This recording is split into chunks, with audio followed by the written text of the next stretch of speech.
안녕하십니까. 나는 이렇게 공공기관을 혁신했다라는 이 책의 저자 행복연금술사입니다. 오늘부터는 실전 경영기획 공부라는 주제로 동영상 강의를 이제 시작할 텐데요. 오늘은 첫 번째 날짜입니다. 경영기획이란 과연 무엇인가? 혹은 경영기획을 공부하는 기본적인 어떤 자세라든지 접근 방법, 혹은 가장 기본적으로 알아야 될 것들, 이런 거에 대해서 이제 첫 시간에 말씀을 드리도록 하겠습니다. 제가 이 강의를 이제 구상을 하고 시작을 한 이유는 제 책을 읽은 후배 중에서 이제 홍 대리가 있습니다. 홍모 대리인데 경영기획을 이제 이제 시작을 했습니다. 근데 이제 이 후배가 대학교 때 이제 경영학을 전공하지도 않았었고 또 입사하면서 바로 경영기획 쪽을 이 배치를 받아서 선배로부터 이런 교육을 좀 그쪽을 받거나 혹은 그 기본적인 어떤 그런 지식을 알고 있질 않습니다. 대리가 되어서 이제 처음으로 경영기획 파트 쪽으로 이제 발령을 받아서 이제 일을 해야 되는 그런 상황인데요. 그러다 보니까 이제 경영기획에 대해서 기본적인 어떤 백그라운드가 별로 없고 또 평소에 이제 생각도 많이 하지 않았었고 그래서 이제 고민을 하던 차에 이제 제 책을 읽어봤더니 이제 너무 어렵다 이거죠. 그리고 전반적인 경영기획 관점의 이야기들이 많이 이제 전개가 되지만 실제로 이제 대리 수준에서 일상에서 부딪히는 업무에 직접 활용되기가 사실 쉽지가 않습니다. 개론서나 혹은 원론서 같은 그런 내용들이기 때문에 어떤 구체적인 아이템에서 그 아이템, 물론 책에 있는 그 사례하고 딱 맞는 아이템이면 그나마 조금은 도움은 되겠지만 실제 일어나는 일들은 그렇지 않지 않습니까? 그래서 도움이 되지 않는 부분이 있어서 좀 그 조언을 구하더라고요. 그래서 이런 부분들에 있어서는 원 포인트 레슨 같은 그런 차원에서 어떤 아이템에 대해서 좀 설명을 하는 그런 게 좀 필요하겠다라는 생각이 들었습니다. 그래서 이런 실전 경영기획 공부라는 경영기획 실무자 대상에 한번 강의를 시작해 보자 이렇게 이제 구상을 했습니다. 그런데 이제 제가 그 홍대리한테 질문을 했죠. 네가 이제 경영기획 쪽 실무자로서 하고 싶은 게 뭐냐? 각오 혹은 어떤 희망 이런 것들 한번 물어봤더니 자기가 이제 그 현장에 있으면서 관리부서나 지원부서들이 현장의 어떤 그런 상황이나 사정 혹은 이야기들을 물론 이제 일을 하면서 이제 듣기는 듣는데 그걸 충분히 반영해서 일을 하지 않더라. 그래서 현장의 상황과 조금 어긋나는 그런 일들이 좀 많더라. 그래서 자기가 만약에 경영기획을 하게 되면 현장에 좀 도움이 되는 현장의 문제를 해결하는 쪽으로 그렇게 이제 좀 하고 싶다. 이제 이런 생각을 평소에 하고 있었답니다. 그러면서 제 책을 읽으니까 다행히 또 제 책의 주 내용이 현장에서 주도적으로 뭔가를 하는 그런 쪽이 이제 경영기획이다, 경영이다 이렇게 이제 주장을 하니 좀 공감하는 바가 있었다 이런 이야기도 했었고요. 그러면서 이제 자기가 경영기획 쪽에 발령을 받으면서 현장의 문제를 해결하는 이런 쪽을 한번 해보겠다 이런 이제 각오를 혹은 희망을 이제 세웠다고 합니다. 그래서 되게 이제 훌륭하다고 이제 칭찬을 했죠. 사실은 이제 그 공부를 하려고 하다 보면 그 두 가지 정도가 사실 필요합니다. 하나는 앞서 얘기했던 각오, 희망 이런 것들이 필요하죠. 그게 어떻게 보면 트리거라고도 할 수 있습니다. 어떤 계기, 어떤 단초죠. 경영이라는 것이 보면 제가 누누이 말씀드리지만 알파에서 오메가까지 다 두루두루 다 연결되는 부분입니다. 그래서 어느 점에서 시작을 하든지 간에 앞뒤 좌우로 다 연결하다 보면 결국 전체가 다 한 통속이 되는 그런 이제 그 지경에 이르게 되는데요. 그래서 어떤 트리거를 잡아서 그 트리거에서 쭉쭉쭉쭉 이제 앞뒤 좌우로 이제 연결하다 보면 전반적인 공부를 하게 됩니다. 그래서 트리거가 되게 중요한데 왜 트리거가 중요하냐 그러면 실제로 자기가 정말 관심 있고 뭔가를 하고 싶어 하는 그쪽에 이 끈을 잡아야 이제 끈을 이제 끄집어낼 수가 있는 거죠. 근데 그런 것도 없이 그냥 일반적인 소설 읽듯이 재미삼아 그냥 이렇게 한 부분부터 시작을 하면 쉽게 이제 그 피로감도 들고 이렇게 좀 어렵다고 느끼면 이제 중단을 하게 되죠. 그래서 트리거의 의미가 그런 의미에서 되게 중요합니다. 트리거가. 근데 그 친구는, 홍대리는 현장에 도움이 되는, 현장의 문제를 해결하는 쪽에 뭔가 이제 원을 세웠기 때문에, 그건 굉장히 중요한, 의미 있는 그런 틀을 가야 되죠. 현장의 문제를 해결한다는 그 내용이 중요한 게 아니라, 하나의 어떤 자기가 각오하는 바가 아주 단단한 게 하나가 있다.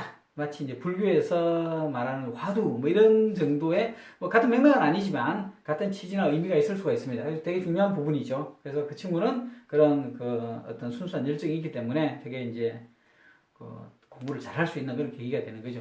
또 다른 하나가 필요한데 그건 뭐냐 그러면 그런 공부를 통해서 자기가 궁극적으로 하고자 하는 혹은 되고자 하는 어떤 모습, 뭐 비전일 수도 있고 아니면 어떤 목적이라 할 수도 있습니다. 그게 이제 평소에 제가 강조하는 뭐 꿈이라든지 CDP라든지 그리고 그런 퍼스널 브랜딩이라든지 이런 거하고 같은 이제 맥락이라고 볼 수는 있는데요. 그런 것들이 되게 중요합니다. 그 이제 두 가지가 있어야 있으면 뭐 공부하는 데 도움이 많이 됩니다. 두 번째 이제 제가 있어야 되는 그거는 이제 경영교육 공부를 할 때 왜 해야 되느냐, 뭘 목적으로 목표로 경영교육 공부를 하게 되느냐에 대한 문제인데 통상적으로 한 세 가지 정도의 이제 그 유형이 있을 수 있습니다. 하나는 사장이 되고 싶어하는 경영자가 되고 싶어하는 사람이라면 경영교육 공부를 이제 하겠죠. 그런 의미에서 나는 나중에 경영자 하겠어라고 해서 이제 그 경영교육 실무자로서 이제 그 일을 공부를 하는 이제 그런 게 하나가 있고요. 또 하나는 경영자가 되기는 아니가 되나는 스스로 그럼에도 불구하고 어쨌든 경영자의 뜻을 잘 받드는 참모로서 C 레벨의 오피서가 되는 뭐 CFO라든지 뭐 CO라든지 이런 게 되려고 그러면 아무래도 경영자의 뜻을 잘 알아야 되는데 그 뜻을 잘 알고 구현을 하는 걸 경영교육 공부를 통해서 알 수 있는 거죠. 그런 게 하나가 또 다른 이제 목표나 목적이 될 수가 있습니다. 경영교육 공부를 하는. 이제 마지막 세 번째 이제 목표나 목적으로는 어떤 게 있나 그러면 뭐 경영자라든지 혹은 C 레벨 오피스는 되고 싶지 않다. 뭐 큰 의미가 없다. 크게 뭐 욕심이 없다. 그럼에도 불구하고 내가 지금 하고 있는 이 일을 원활하게 성취해내기 위한 어떤 일의 본질을 좀 알기 위해서 경영교육 공부를 하는 그런 것도 있을 수가 있습니다. 왜냐하면 경영에서 성공하려고 그러면 현장을 알아야 되지만 현장에서 일을 제대로 또 완수하기 위해서도 경영을 또 알아야 됩니다. 그래야 서로의 그 관점들을 잘 균형 잡게 알고 있어야 하나를 성공할 수 있습니다. 경영을 모르고 현장에만 막 이렇게 하면 굉장히 어려운 길을 가게 되죠. 또 현장을 모르면서 경영만 하게 되면 또 어려운 길을 또 가게 되고요.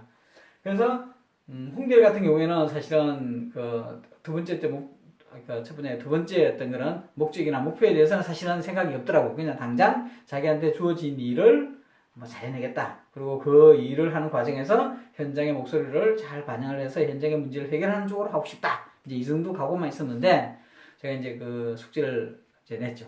그런 글을 통해서 나중에 결국 얻고자 하는 게 뭐냐. 뭐 사장이 한번 해보겠다.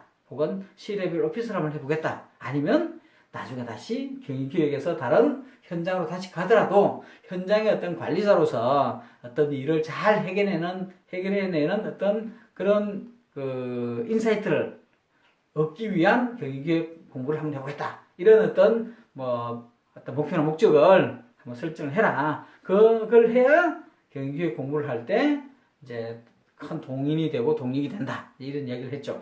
여러분들도 경영기획 실무자라면 그 두 가지는 한번 하셔야 됩니다. 내가 이 실무자로서 이 일을 해서 나는 어디에 어떤 그 기여를 하고 공헌을 할까? 어떤 쪽을 이렇게 혜택을 줄까? 뭐 이런 것들도 있어야 되고, 혹은 단기적인 어떤 그런 것들이죠. 또 하나는 경영기획 실무자로서 캐리어 관리를 통해서 나중에 궁극적으로 어느 쪽을 내가 한번 되어보겠다. 이런 것도 한번 설정을 하면 참 좋습니다. 그 두 가지는 좀 가져야 될 것 같습니다. 그래서 이제 홍대리와 이제 이런저런 이야기를 하고 난 뒤에 이제 첫 수업으로서 제가 이제 홍대리한테 이야기한 거는 일의 주인에 대해서 한번 이야기를 했습니다.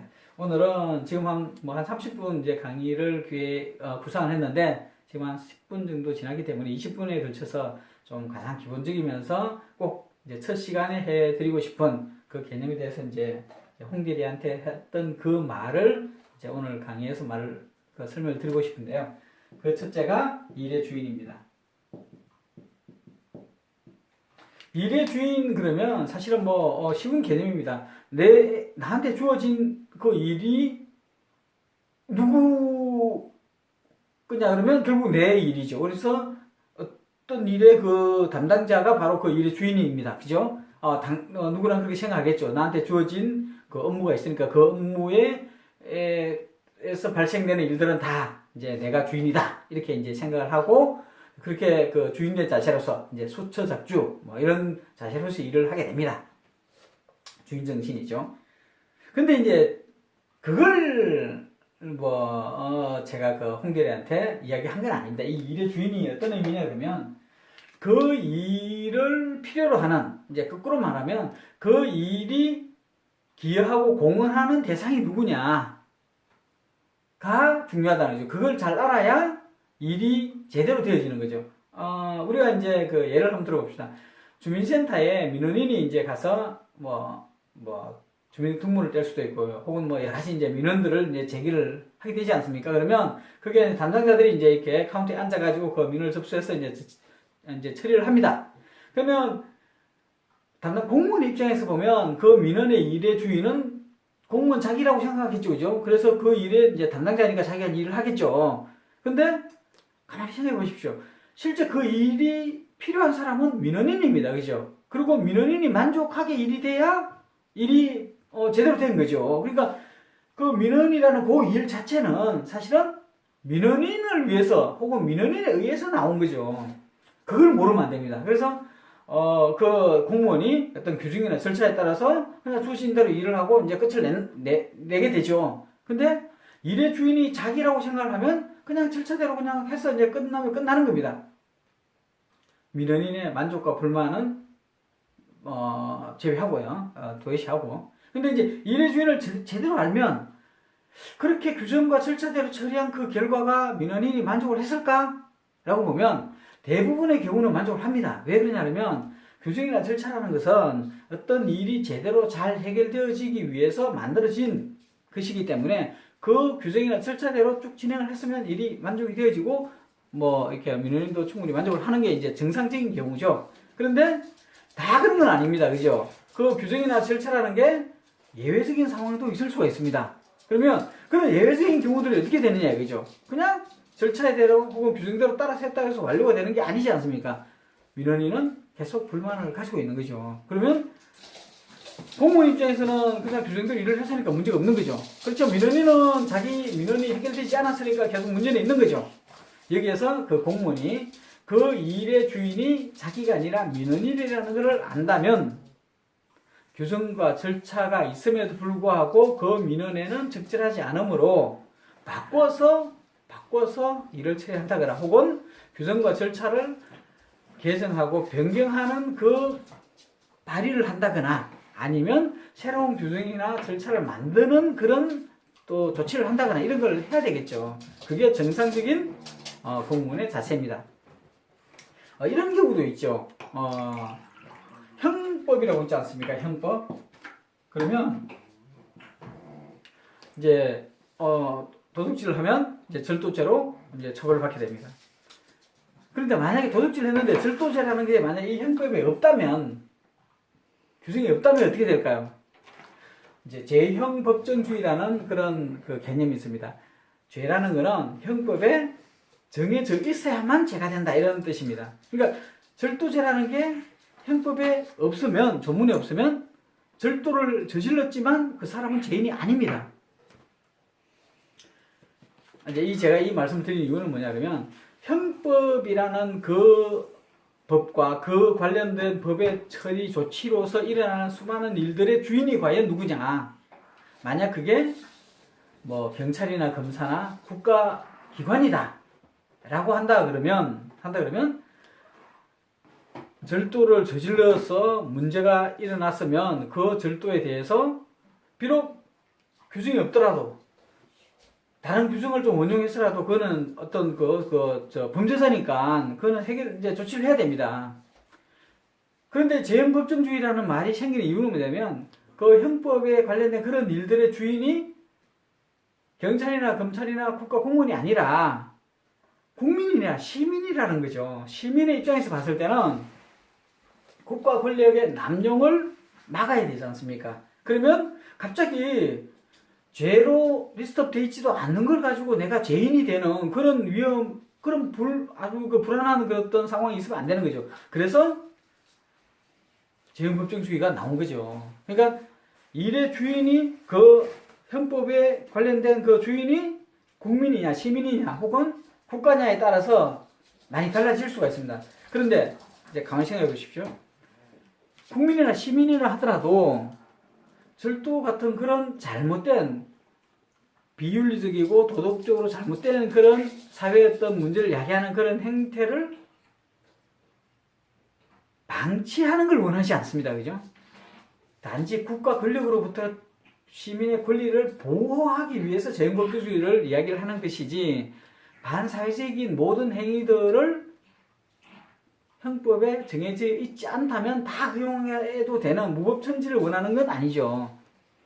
그래서 결과적으로는 그런 문제가 있는 그런 행위에 대해서는 죄로 처벌하기 위한 그런 조치들을 해야 됩니다. 그래서 법을 개정을 하고 하는 그런 조치를 해야 됩니다. 그건 이제 결과적으로 똑같은 모습이죠. 그러나 그 과정에서 그 일의 주인이 누구냐에 따라서 관점은 달라질 수 있다는 것이죠.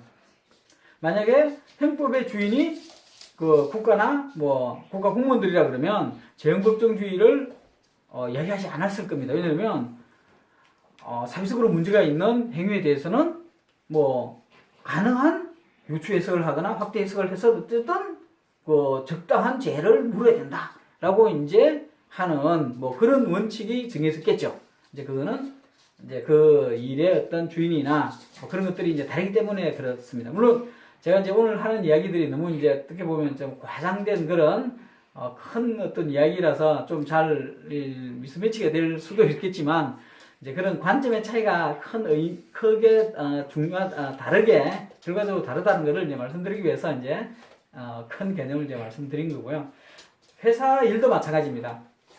예를 들어 물건을 사는 일이 있다고 치자고요. 그럼 그 물건을 사는 그 일의 담당자는 구매 업무를 담당하는 그런 총무나 뭐 이런 이쪽에 있는 직원이 그 일을 담당을 하죠. 자기 일입니다. 그런데 물건을 사야 될 필요가 있는, 그러니까 물건 사는 일에 어떤 혜택을 보는 거는 사업부의 현장에 있는 그 실무자들이죠. 그러면 총무나 구매 쪽을 담당하는 사람이 주인이라고 생각하면 그냥 회사의 규정의 절차에 따라서 그냥 쭉 가면 됩니다. 그냥, 그죠? 그러면 그에 따라서 그 현장에서는 그 물건을 사서 이용하면 되는 겁니다. 그런데 그렇게 한 결과가 현장에서 필요로 하는 가장 적절한 물건이 구입이 되지 않는 경우에 그러면 그건 일이 잘못된 거죠. 구매 담당자 입장에서는 제대로 일을 했지만 결과적으로 이런 효과가 없는 혹은 효과가 아주 불충분한 그렇게 일이 되어진 거죠. 그래서 일의 주인이 누구냐의 관점에서 보면 현장에서 그 물건을 가지고 사업을 해야 되고 일을 해야 되는 그 실무자가 일의 주인이라고 생각하면 구매 담당자 입장에서 이렇게 절차나 규정에 따라 일을 한 그 결과를 봤더니 만족하지가 않아. 뭐 시기라든지 금액이라든지 품질이라든지 기능이라든지 모든 어떤 면에서 그러면 규정이나 절차를 바꿔야 됩니다. 뭐 극단적인 경우에는 규정이나 절차를 위반하더라도 예외 품위를 해서 사상 결제를 받더라도 현장에 맞도록 물건을 이제 구입을 해줘야 됩니다. 그게 일의 주인이 누구냐를 아는 거에 이제 문제죠. 경기계획 실무자 입장에서도 마찬가지입니다. 어떤 상황이 있을 때 그 상황을 해결을 해야 되는데 그 해결하는 그 주인이 누구냐, 일의 담당자냐 아니면 그 일을 가지고 혜택을 보는 사람이냐, 이제 그 구분을 하는 게 되게 중요합니다. 사장이 사업 관리에 대해서 어떤 지시를 했다고 치자고요. 그러면 사장이 지시한 의도가 현장에서 사업을 제대로 할 수 있도록 원활하게 할 수 있도록 지원을 하라는 의미의 관리 지시였는지 아니면 사장이 제대로 파악해서 모니터링해서 뭔가 통제를 잘 할 수 있게 하기 위한 목적으로 일을 지시했는지에 따라서 내용이 많이 달라져야 됩니다. 전자의 경우에 일의 주인은 현장일 것이고요. 후자의 경우에 일의 주인은 사장이라고 할 수가 있죠. 이제 그런 것들을 잘 맞춰야 됩니다. 이런 일들을 이제 일의 주인을 알아야 되는 이유가 뭐냐 그러면 실제로는 그래 일의 주인에 따라서 일을 할 수가 없는 경우도 많습니다. 예를 들면 물건을 구입하는 데 있어서 현장의 일이 주인이니까 현장에 맞춰서 일을 하자라고 하면 그게 굉장히 스트레스가 많고 그 위에 분들이 또 그걸 억셉트 안 할 수도 있고 그래서 실제로 일의 주인에 따라서 일이 되어지지 않을 경우가 많습니다. 그게 사실은 그 조직의 관리에서 많은 문제점들을 이제 모순이 일어나는 어떤 원인이 되기도 합니다.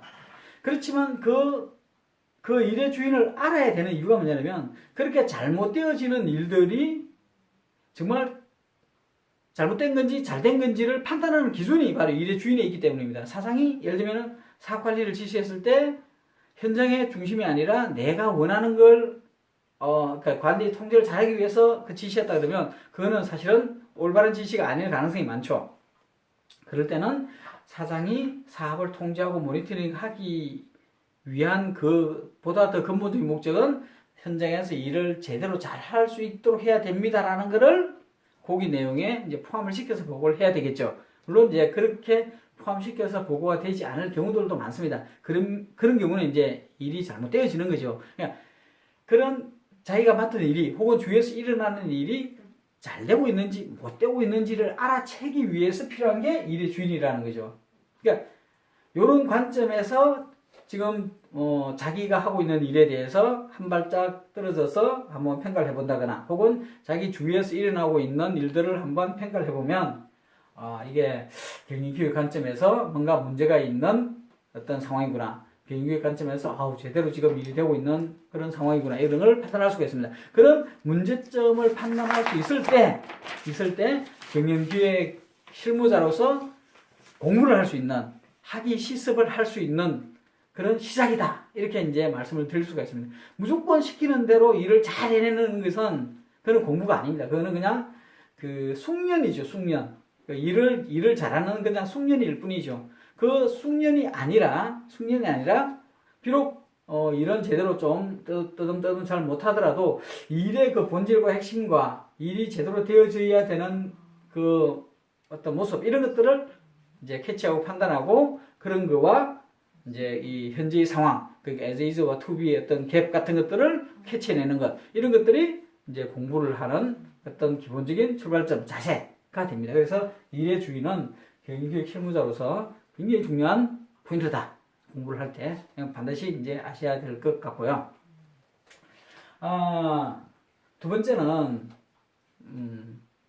일의 주인하고 같은 맥락에서 그 일머리라는 게 있습니다. 이제 우리가 어떤 일을 할 때 머리도 있고 꼬리도 있을 수 있는데요. 꼬리만 잡고 가면 계속 뒤따라가야만 되고 머리의 흔들림에 따라서 계속 왔다 갔다 해요. 그러니까 이 주도적으로 어떤 일관성 있게 일을 못하게 됩니다. 그래서 머리를 잡아야 일관성 있고 주도적으로 일을 할 수 있을 뿐만 아니라 효과적으로 일을 해낼 수가 있습니다.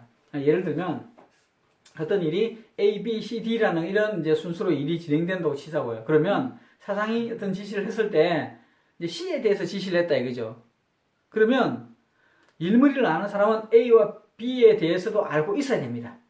그래서 사장이 나중에 B는 어떻게 됐어? 라고 하면 그거는 A와 B를 다 사잡아서 이야기 쭉 하면서 C까지 연결해서 이렇게 해서 전체적으로 진행이 됩니다. 라는 것을 말씀드려야 됩니다. 그래야 혼선이 없습니다. 근데 이게 되게 중요한 이유가 뭐냐 그러면 A와 B에 대해서 생각 없이 그냥 C만 지시받은 대로 C만 일을 해. 그러면 나중에 그럼 B는 어떻게 되고 그럼 A는 어떻게 되지? 라고 이제 물어봤을 때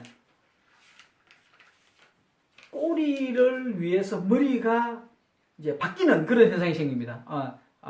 무슨 말이냐면 C에 대해서 이제 막 그 케이스에 대해서 이렇게 검토를 해가지고 어떤 모습이 그랬다 이거죠. 예를 들면 이제 그 돼지 꼬리의 모습을 이제 그랬다 이거죠. 근데 이제 A나 B를 가지고 머리를 봤더니 이게 돼지가 아니라 이제 말이다 이거죠. 그러면 말에는 사실 말꼬리가 돼야 되지 않습니까? 그러면 이제 꼬리가 잘못된 거죠. 애초에 만약에 A와 B를 알았으면 말꼬리를 그려서 보고를 했을 텐데 말꼬리를 보고하면서 이거는 사실께서는 돼지 꼬리 같은 개념으로 이렇게 말씀을 하셨는데, 전체, 이 일의 머리를 봤더니, 이렇게 A와 B를 쭉 이렇게 봤더니, 이거는 돼지 꼬리보다는 말꼬리가 맞을 것 같습니다. 라고 하면 사장님, 그래, 말꼬리가 맞네. 내가 사실 원했던 거는, 제대로 된 어떤 그 동물의 그런 말의 어떤 그런 거기 때문에, 그 말꼬리가 맞아. 잘했어. 라고 할 텐데, 이게 돼지 꼬리로 보고를 한 이후에, 다시 A, B를 이야기하게 되면, 이제 돼지 머리를 이제 제시하는 그런 이제 관리와 조직에서 이제 그런 일이 많은데, 그런 현상이 생깁니다. 그러면 이제 막 산으로 가는 거죠.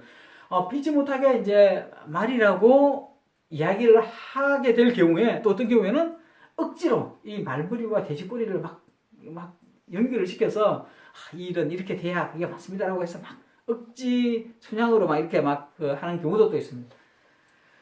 그래서 일머리가 되게 중요하고요. 그래서 그런 경우들이 이제 실무자가 일머리를 제대로 알고 있으면, 사장이 이제 C를 이야기할 때도 A와 B에 대해서 먼저 이야기를 하면서 자연스럽게 C의 모습을 제대로 이야기를 할 수 있고, 그게 그 보고하는 면전에서 바로 이야기를 하면 훨씬 더 이제 그 효과적으로 일을 할 수가 있는 거죠.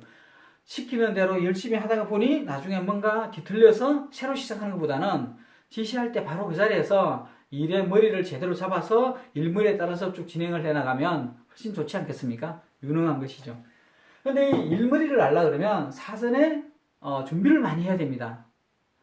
물론 이제 어느 정도 이제 경영기획 전문가 수준에 이르는, 예를 들면 이제 저 정도 수준이라 그러면 미리 준비를 하지 않아도 일머리를 제대로 탁 얘기를 해서 사장하고 얘기를 하면서 뭔가 이렇게 조정을 농담입니다.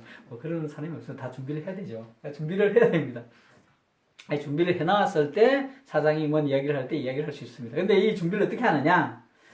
대부분의 그 경영기획 실무자들은 지시된 그 일을 제대로 해내기 위해서 매진을 하다 보면 나중에 그 일이 끝나면 또 다른 지시가 내려와 있습니다. 또 다른 지시가 내려오고 또 다른 지시가 내려오고, 그래서 그 일을 계속 따라가다 보면 결국 꼬리만 잡고 가는 그런 상황에 이제 처하게 되죠. 만약에 아주 유능한 선배가 있고 유능한 그 관리자나 임원이 있으면 이제 일머리를 계속 시킵니다. 일을. 그러면 자연스럽게 일을 하는 과정에서 일머리를 알게 되죠. 경험이 축적이 되면. 근데 이제 그러지 않고 그냥 이제 긴급한 거 중심으로 해서, 시키는 거 중심으로 해서 막 일을 하다 보면 어떨 때는 몸통도 잡고 어떨 때는 꼬리도 잡고 어떨 때는 요행이 머리도 잡고 이렇게 막 하다 보면 사실은 이 노련함, 숙련도는 계속 늘어날지 모르지만 어떤 일 전체를 아는 그런 거는 이제 인사이트나 이런 지혜롭게 아는 거는 이제 부족하죠. 그게 이제 학위 시습이라는 공부를 제대로 못하는 겁니다. 그러니까 열심히는 많이는 일을 하는데 공부의 효과는 제대로 없는 거죠. 그렇다면 어떻게 되나 그러면 자기가 맡은 그 분야가 있고 업무가 있지 않습니까? 그러면 그 분야와 업무에 해당되는 가장 중요한 것들에 대해서는 시키는 일은 한 50% 해서 그냥 조금 그 점수는 낮더라도 한 70점, 80점 수준으로 하더라도 그냥 그렇게 해서 진행을 하고요. 나머지 그 중요한 업무들에 대해서는 나머지 50% 시간을 할애해서 계속 공부를 해야 됩니다. 계속 공부를. 그래서 어느 정도 그 이슈나 그 업무에 대해서 숙지가 되면 그 다음에 6개월이 됐든 1년이 됐든 그 뒤에 이제 뭐 임원이 됐든 사장이 됐든 어떤 이슈 가지고 이야기가 나왔을 때 만약 그게 몸통이다 꼬리다 라고 하면 이제 그때 실무자가 나서서 이 일은 머리는 여기에서부터 시작되어야 되니 이렇게 해서 하는 게 좋을 것 같으니 이렇게 하면 어떨까요? 라고 이야기할 수 있는 거죠. 그러면 시키는 대로 따라하는 그 구조가 아니라 본인이 제안한 그 일대로 일이 흘러가게 됩니다. 그러면 시켰을 때 일을 수습하다 보면 한 일주일이 걸린다면 미리 준비해서 자기가 제안해서 발의한 내용대로 일이 가면 한 3일 만에 일이 해결이 되겠죠. 당연히 준비된 대로 가니까. 그러면 나머지 3일 이제 여유가 있지 않습니까? 그러면 그 나머지 3일 동안을 또 다른 일에 이제 이렇게 사전 준비를 할 수가 있는 거죠. 그러면 이 사람은 굉장히 유능한 사람이 됩니다. 그러니까 똑같은 일을 하는데도 훨씬 더 효과적으로 효율적으로 일을 처리하게 되죠. 더 많은 일을 하게 되죠. 이제 좋은 인류 조직에서는 이렇게 일을 하는 친구들이 굉장히 평가를 받고 승진을 빨리 하게 됩니다. 그런데 이제 인류 회사가 아닌, 인류 조직이 아닌 데는 효율적으로 일하는 것보다는 막 열심히 일하는 사람이 더 이제 인정을 받고 더 좋게 평가를 받죠. 근데 이제 그런 이제 조직이 잘못된 것이고요. 경영기획 실무자라면 그렇게 일머리를 낚아채는, 알아채는 그게 되게 중요하고, 그거는 미리 사전 준비를 해야 되고요. 그 사전 준비의 과정에서 경영기획 그 관련된 책도 많이 보고 사례도 많이 배우고, 만약 여유 시간이 있으면 이런 책도 한 번씩 보시고 이제 그렇게 해서 많이 알아야 됩니다. 그리고 그게 실무자에서 관리자로 임원으로 올라가면 올라갈수록 그런 류의 공부를 더 많이 해야 되고, 그런 공부들은 결국 이제 인문학적인 소양, 이제 이런 쪽하고 이제 결국 관계가 되어집니다. 그래서 일의 주인과 일머리, 이 두 가지 부분들은 경영 실무자라면 항상 염두에 둬야 되는, 또 공부를 하기 첫 시간에 반드시 한 번쯤은 되짚어 봐야 될 주제가 아닌가, 화두가 아닌가, 이렇게 생각을 합니다. 감사합니다.